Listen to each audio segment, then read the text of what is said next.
Here come the deplorables. It's Biden versus Trump. We know that. It is. It is. What do you say to voters who are upset that those are the two choices?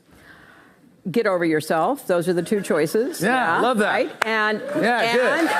You know, it's kind of like, look at her neck. One is old and effective and compassionate, has a heart, and really cares about people. And one is old and has been charged with 91 felonies. Let's cheer. I don't understand why this is even a hard choice, really. I don't understand it. But we have to go through the election, and hopefully people will realize what's at stake, because it's an existential good question. word. What kind of country we're going to have, what kind of democracy we're going to have. Do you think Jimmy Fallon even likes her? Not paying attention. What do you think? Do you think Jimmy Fallon likes anybody that says anything that sits next to him? I agree with Adam. He's just going to pander to whoever's on his own. He's just one of those laughing, goofy, funny. He has no position. He's lukewarm. I don't know if deep down inside you can have certain people that even you agree with that you don't like. I don't know if he I don't know if he sits there saying, "Oh my God, Hillary Clinton's on next week. I can't wait, babe." Yeah, you know? I agree with you. Fallon is not Kimmel. Yeah, I don't see it. But okay, let's see Stephen A's.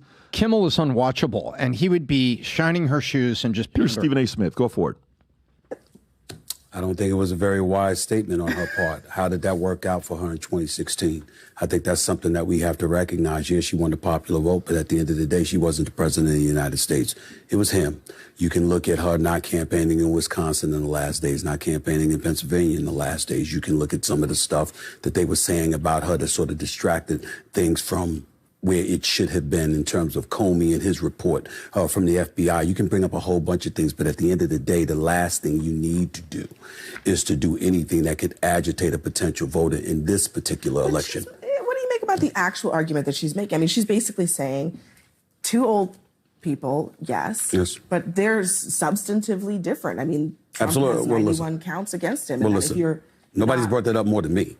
Four indictments, 91 counts, impeached twice. I'm not voting for him. I've said that to a lot of people. I've said that to you. But at the end of the day, what I'm saying is that at some point in time, you got to take into account what the voters are thinking about.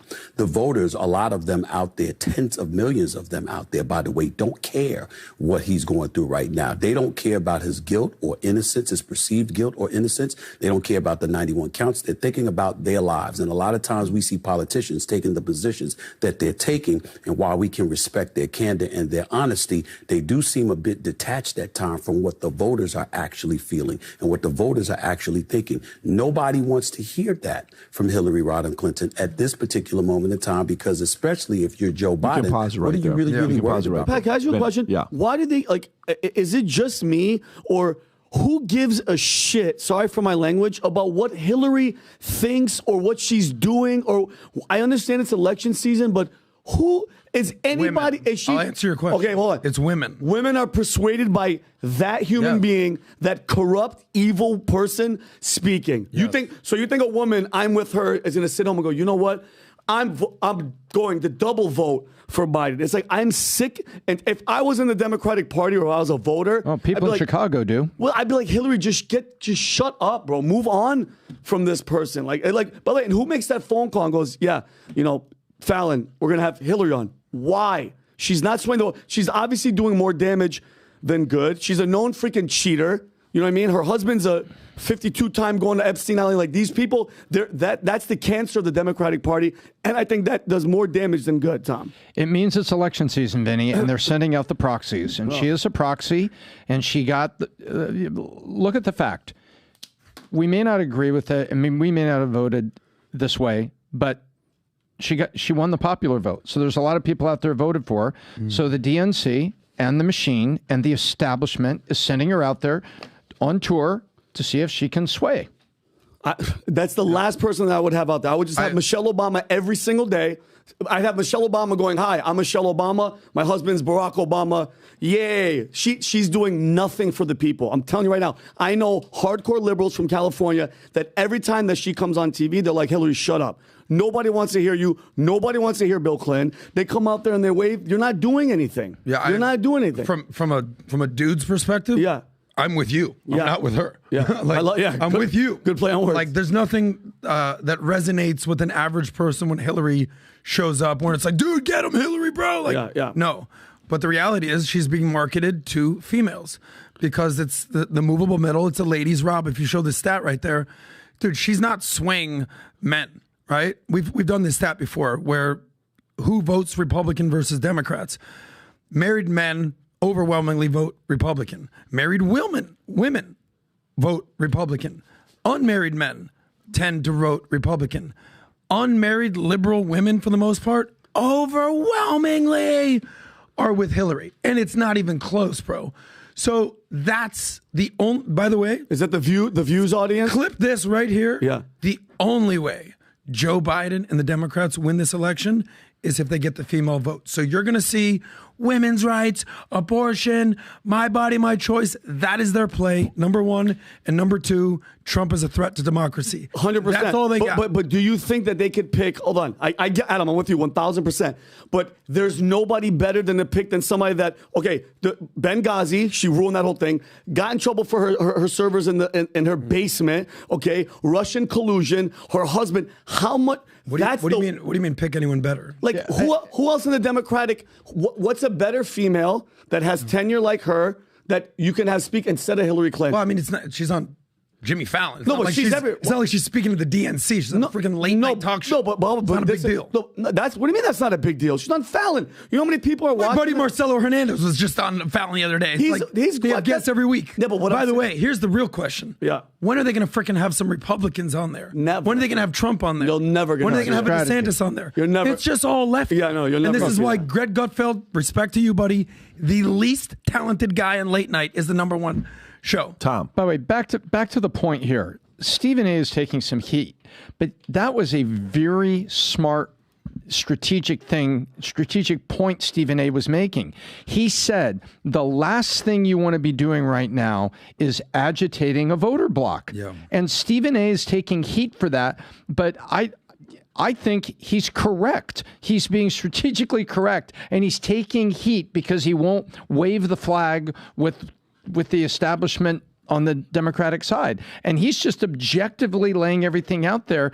And I guess you can't be objective, smart, and strategic and without taking heat. Can I say one thing about Stephen A.? And then obviously, PBD, I'm going to let you do your thing. Stephen A. is like, he's there.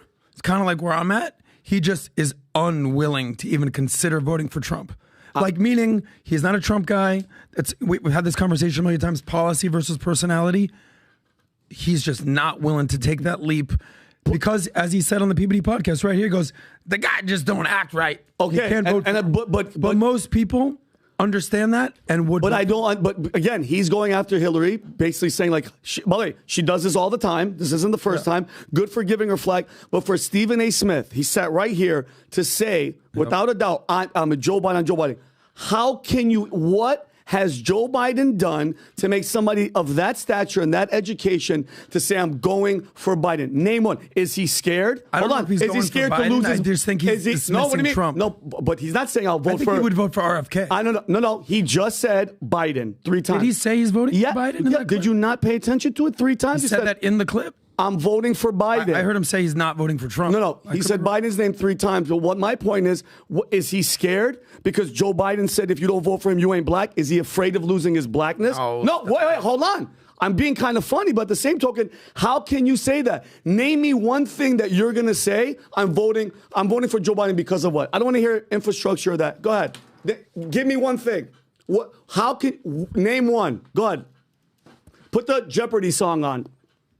Nothing is going right. And when people go, well, we had inflation to 6, now it's down to 3. It's still a shit show. Nothing is going right. If you can name me one, give me one. Thank you. Go ahead, Tom, take it away. Right, Rob? I think you're doing pretty well on your own there on that one. Shit. And I think the point was about Stephen A. And I made the point that I thought he was making a very strategic Let me ask point. this question, Tom. Yeah. Do you think Stephen A., given the argument that he does there, what kind of change are you making? Meaning, you made your argument about Hillary. You made your argument Biden's a bad choice. You made your argument, no problem. Everyone's voting the same way. Yep. There is no change. Blacks are still going to be owned by the Democratic Party. They're going to keep that vote, and they're going to keep abusing it, and they're going to keep giving entitlements to make sure they keep the community the way they have.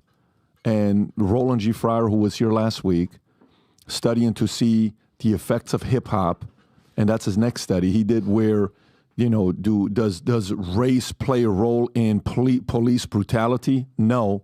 Police were actually rougher with whites than they were with blacks, and they were actually more, you know, cautious with blacks than whites, according to a Harvard professor who was a Time Magazine 2009 top 100 most influential men in the world, who Claudine Gay wanted to fire after the report came up to take his tenure away because their study showed something that it didn't. And now he's doing a study on hip hop. You know, some people, I said there's a psyop with, what do you call it, with the CIA and using hip hop, gangster rap, you know, after police and all this stuff. Ice Cube talked about this briefly, and he's the guy that wrote the song. You know, had the song, you know, after police.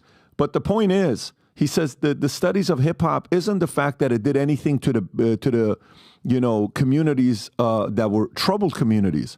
Hip hop hurt kids that were from good communities to make them think they were gangsters. I can't wait for that study to come out, by the way. Mm-hmm. But here's the point, Stephen A. Brother, what change are you making, though? They're going to vote the same way. There's not really a change. It's not like you're protesting. No, there is no protesting. It's just here's what's going on. I think if there is a person that could make a shift, it's him. But you got to also realize, you know, in your career, when did George Carlin start talk about stuff the way he did? When did George start talk when did he get into the I don't give a shit mode? Great question. The 7 words you can't say on TV. No. Great. That's a great question. Well into his career where he had success on a platform he could protect himself. Early 90s, Carlin's, I would say right around there, because remember, guys, he started radio. He was the hippie. He was the weed. And then, that's a great question. I think, you know, Reagan and all that administration. From the late 80s onwards. The 7 words you can't say on television. His routines focused on socio-cultural criticism of American societies. In the 80s, and then that was it. He often commented on American political issues and satirized American culture. His 7 dirty words routine was central to the 1978 Supreme Court 5-4 decision and government's power to censor indecent material on public airways, which, by the way, that's a Republican position today. Yep. That's a conservative position today. But why did he do it? It's very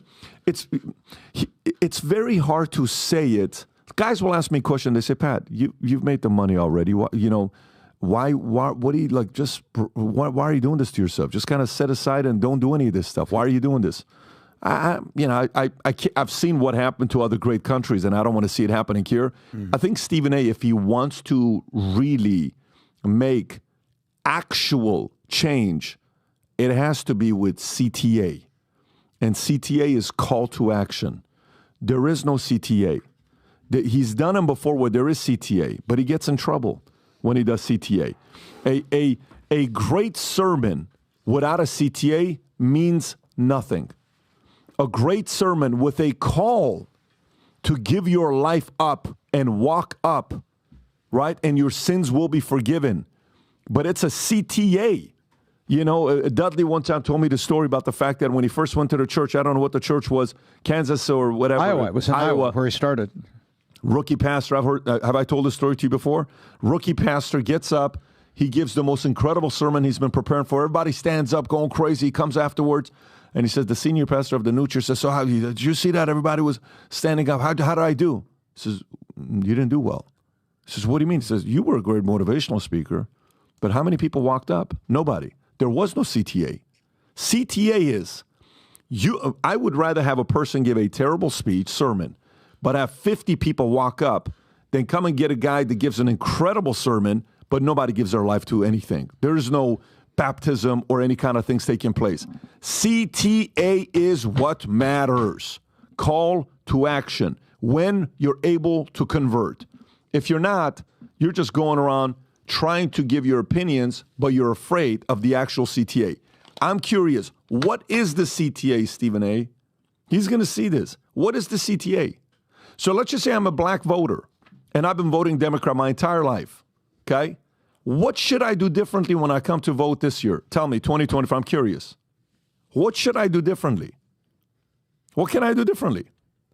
Oh, still vote Democrat. Okay, so but listen, then what's the purpose of the message? Nothing. There's not a purpose of the message because you're like, well, we need better candidates. Well, you don't pick them, the DNC does. You don't pick them anyways. They eventually tell them, hey, Elizabeth Warren, Bernie Sanders, you're about to beat Hillary. You know, this one's, hey, you know what? No, everybody drop out. Everybody get behind Biden. When Biden was number 4 in what? Iowa or New Hampshire? South Carolina. In one of those, he's done. Yeah. It's like all of a sudden, wait a minute. Yeah, let's all get behind him. In South Carolina. We're all getting behind him? Yes. Where is the CTA? I'm interested in the CTA. If you're going to give me a message like that, if I'm giving a message like that to Dylan, you know how you're supposed to finish it up? CTA. What are you going to do? What do you know? Here's what I would do if I were you. Not what are you going to do. Here's what I would do if I were you. Go. Then the individual has to sit there and say what? Make a decision. Let me think about it. Yep. Let me think about it. Maybe, maybe not. That's the CTA where to me it's you're just giving a message. There is no CTA. This is a random question. So Stephen A's with ESPN, correct? Yeah. Is he under? Has he signed the deal yet, or what? Does anybody know anything with Stephen? ESPN has to pay him anything he asks for. The guy's earned the right to be the highest paid guy in sports at ESPN. Who owns ESPN? Disney. Okay, here's my question to you: how much of this is pressure, or not pressure, or just knowing that the CEO, the Bob Iger, is he Democrat? For sure. Oh, okay then. So let's put this together. In that contract, or obviously he knows who this guy is there anything written in there where, let's just say, Stephen A gets a $20 million a year contract, okay? And it happens, he signs the deal. The next day he goes, hey guys, guess what? I'm voting for Donald J. Trump. What happens to Stephen A. Smith? Is there anything in the contract that says you can't publicly try to go after one candidate? There's one thing you'll know about Stephen A. Yeah. Is he's a character guy. Yeah. 2 people that were having lunch at the house with us. He's known them for 20 years. He took care of them. Yeah. Same Great people. I mean, this is a very good human being. Oh, I agree. Stephen is a very good human being, but he's in a conflicted situation.